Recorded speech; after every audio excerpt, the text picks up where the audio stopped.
Hi friends, அனைவருக்கும் வணக்கம். Welcome back to my channel. இன்றைக்கி வந்து பாப்பாவுக்கு கொடுத்து விட்ட லஞ்ச் பாக்ஸ் ரெசிபி தான் வந்து உங்களோட வந்து ஷேர் பண்ணியிருக்கேன். எக் ஃப்ரைட் ரைஸ் தான் இன்றைக்கி நம்ம பார்க்க போகிறோம். அதுக்கு ஃபஸ்ட்டு வந்து 3 எக்கு வந்து உடச்சி எடுத்து வச்சுக்கலாம்.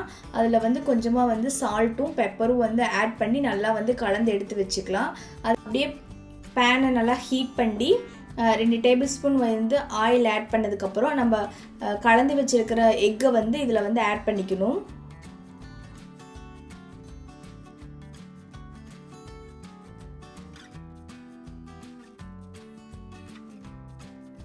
நல்லா வந்து எக்கு வந்து நல்லா வெந்து வர வரைக்கும் வந்து நல்லா கிளறி விடணும்.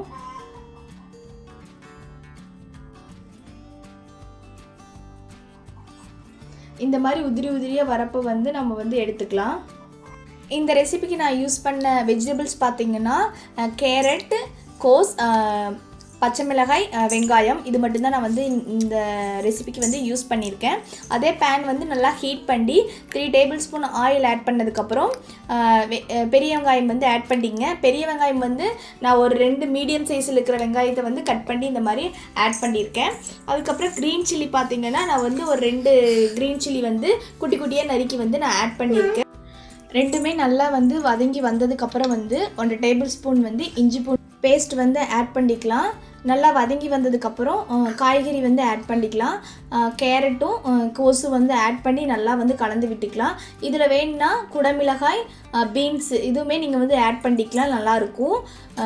காயும் பார்த்திங்கனாவே வந்து ரொம்ப வேக வேண்டியதில்லை, ஒரு 90% வெந்தால் போதும். கூடவே நீங்கள் வேணும்னா கொஞ்சம் கரம் மசாலா, சில்லி பவுடர் இது 2 வந்து யூஸ் பண்ணிக்கலாம். இது எல்லாமே நல்லா வெந்து வந்ததுக்கப்புறம் நம்ம வந்து இதில் வந்து நம்ம பொரிச்சு வச்சுருக்கோம் இல்லையா முட்டை, அதையுமே வந்து இதில் ஆட் பண்ணி நல்லா வந்து கலந்து விட்டுக்கலாம்.